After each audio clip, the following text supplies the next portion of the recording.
पुण्यातील दीनानाथ मंगेशकर रुग्णालयातील तनिषा भिसे मृत्यू प्रकरणी डॉक्टर सुश्रुत घैसास यांनी राजीनामा दिलाय।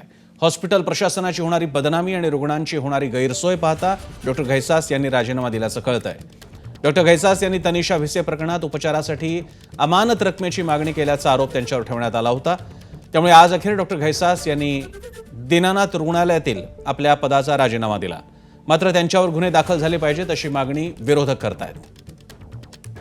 मंदार गोंजरे आपले पुण्यातले प्रतिनिधी आपल्यासोबत आहेत। मंदार, याबद्दल अधिक अपडेट्स।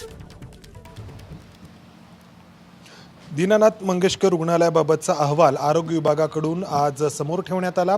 महिला आयोगाच्या अध्यक्षा रुपाली चाकणकर यांनी या अहवालाबाबतची माहिती दिली आणि या अहवालामध्ये हे असं स्पष्टपणे नमूद करण्यात आलंय की ईश्वरी उर्फ तनिषा भिसे या जेव्हा 28 मार्चला उपचारांसाठी दीनानाथ मंगेशकर रुग्णालयामध्ये गेल्या तेव्हा त्यांच्याकडे आधी अनामत रकमेची ॲडव्हान्सची मागणी करण्यात आली आणि हे न नैतिकतेला धरून होतं न कायद्याला धरून होतं आणि त्यामुळे कारवाईची शिफारस या अहवालामध्ये करण्यात आलेली आहे। आणि ही शिफारस जशी राज्याच्या धर्मादाय आयुक्तांकडे करण्यात आलेली आहे तशीच ती पुणे महापालिकेच्या आरोग्य विभागाकडे देखील करण्यात आलेली आहे, ज्याचे अधिकार आहेत अशा प्रकारच्या कारवाईचे। आणि त्यानंतर या डॉक्टर सुश्रुत घैसास यांचा राजीनामा समोर आलेला आहे।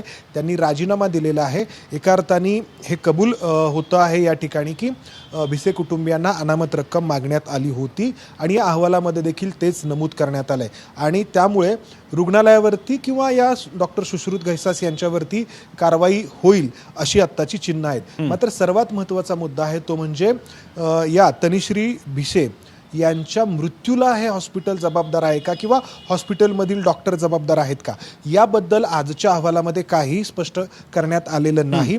याबद्दलची तपासणी जी आहे ती माता मृत्यू अन्वेषण समितीकडून केली जाते आहे आणि उद्या याबाबतचा अहवाल येणं अपेक्षित आहे असं सांगण्यात आलंय। प्रसन्न, धन्यवाद मंदार, तुम्ही दिलेल्या या सविस्तर माहितीसाठी।